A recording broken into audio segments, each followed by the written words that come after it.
لا حول ولا قوة الا باللہ العلی العظیم اعوذ باللہ من الشیطان الرجیم بسم اللہ الرحمن الرحیم الحمد للہ رب العالمین الصلاة والسلام علی محمد وآلہ الطیبین الطاہرین واللعنۃ الدائمۃ علی اعدائہم اجمعین۔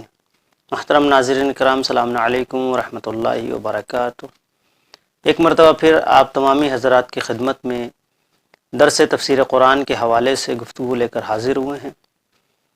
ہماری اور آپ کی گفتگو سورہ مبارک نبا کے سلسلے سے چل رہی ہے، اور آج ہم سورہ مبارک نبا کی جن آیات کی تلاوت کرنے والے ہیں وہ آیتیں 26، 27، 28، 29 اور 30 ہیں۔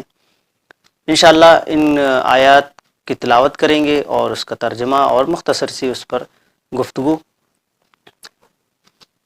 بسم اللہ الرحمن الرحیم، جزاء وفاقا انہم کانوا لا یرجون حسابا وکذبوا بآیاتنا کذابا وکل شیء احصیناہ کتابا فذوقوا فلن نزیدکم الا عذابا۔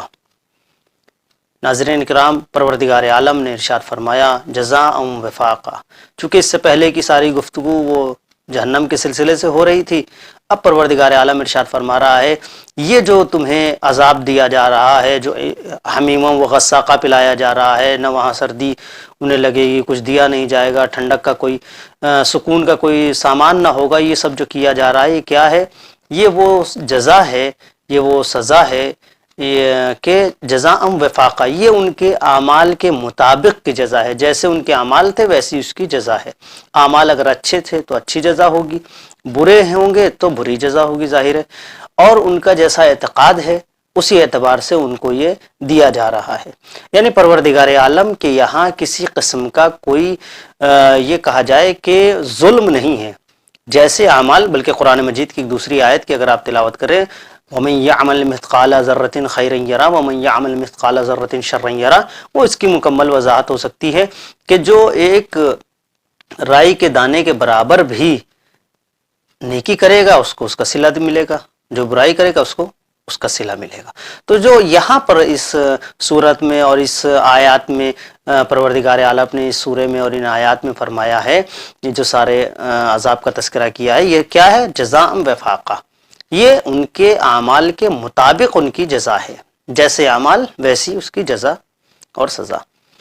انہم کانوا لا یرجون حسابا، پھر پروردگار عالم فرما رہا ہے کہ ان کو تو در حقیقت امید ہی نہیں تھی کہ حساب کتاب ہوگا، یہ تو در حقیقت ان کو یقین ہی نہیں تھا، یہ تو امید ہی چھوڑ چکے تھے، ان کو کچھ یہ اس بارے میں سوچنا ہی نہیں چاہتے تھے، سمجھنا ہی نہیں چاہتے تھے، ان کو کوئی ذرا برابر بھی امید نہیں تھی کہ حساب کتاب ہوگا۔ لیکن اب جو حساب کتاب ہوا ہے تو اس میں جو عالم اور جو ان کو دیا گیا یہ ان کے اعمال کے مطابق ہے۔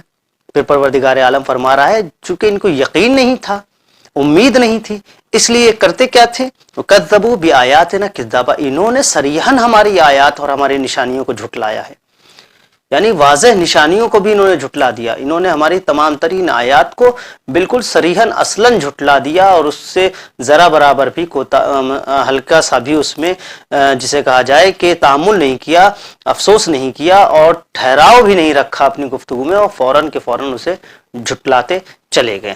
اور ظاہر ہے کہ یہ باقاعدہ طور پر ایک یعنی جتنی بھی پروردگار عالم کی جو نشانیاں اور جو آیات اس کائنات میں جو رسالت کے ذریعے سے، نبوت کے ذریعے سے، ائمہ علیہ السلام کے ذریعے سے آئی ہیں اور اس پیش کی گئی لوگوں کے سامنے، تو لوگوں نے پہلے سب کو جھٹلایا ہے اور بلا دریغ جھٹلایا ہے، اس میں کوئی انہوں نے کوتاہی کسی قسم کی نہیں کی، اور نہ افسوس ظاہر کیا کہ ہم نے ان چیزوں کو جھٹلایا ہے۔ اور پروردگار عالم اسی بات کی طرف اشارہ کر رہا ہے، وَكَذَّبُوا بِآيَاتِنَا كِذَّابًا، انہوں نے بڑے عجب انداز میں اور بالکل صریحاً ہماری آیتوں کو جھٹلا دیا۔ جبکہ ہوا کیا تھا؟ وَكُلَّ شَيْءٍ أَحْصَيْنَاهُ كِتَابًا، ہر چیز ہم نے، جبکہ ہر چیز کیا کر دی تھی؟ محصور کر دی تھی، بیان کر دی تھی، پیش کر دی تھی، اور رکھ رکھی ہے کس میں؟ کتاب میں۔ یعنی یہاں پر دو طرح کی گفتگو، ایک تو یہ کہ خود قرآن مجید میں ہر چیز کا احصاء ہے، ہر چیز موجود ہے، لا رتب ولا یابسن کی منزل ہے کہ کوئی خوشگوار ایسا نہیں ہے جو اس کتاب میں موجود نہ ہو۔ اور کچھ علماء فرماتے ہیں کہ یہاں پر جو کتاب کا مطلب ہے کہ ہم نے نامہ اعمال میں ہر چیز ان کے لکھ دی تھی، اچھائی اور برائی دونوں۔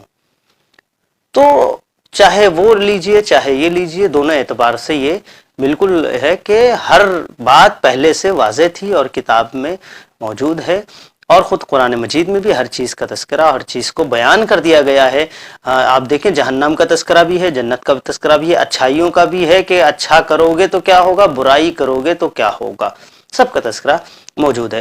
پھر پروردگار عالم کہہ رہا ہے لیکن ان سب کے باوجود چونکہ ہم نے پہلے سے بیان کر دیا، کتاب میں سب موجود ہے، پہلے سے واضح ہے، کرامن کاتبین بٹھائے ہیں کاندھوں پر جو کہ لکھتے رہتے ہیں، ان سب کے باوجود جو آپ کر رہے ہیں اور پھر امید رکھو کہ ہماری جانب سے بخشش ہوگی، تو یہ یاد رکھو بخشش نہیں ہوگی، بلکہ کیا ہوگا، ہم یہ وہاں پر جو آیت آخری آیت فذوقوا فلن نزیدکم الا عذابا، اب چکھو تم یہ عذاب، اب چکھو اس عذاب کو، اب ہم یہاں پہ فلن نزیدکم الا عذابا، ہم تمہارے اوپر سوائے عذاب کے اور کوئی چیز کو بڑھانے والے نہیں ہیں۔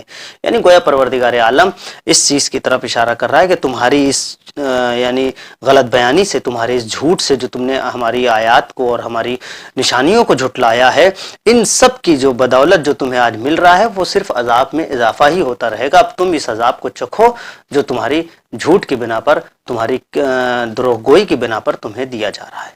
محترم ناظرین کرام، یہ تھی آج کی آیات۔ انشاءاللہ پھر کل آپ کی خدمت میں دوسری اس کے آگے کی آیات لے کر حاضر ہوں گے۔ تب تک کے لیے آپ کی خدمت سے وداع چاہتے ہیں۔ السلام علیکم ورحمۃ اللہ وبرکاتہ۔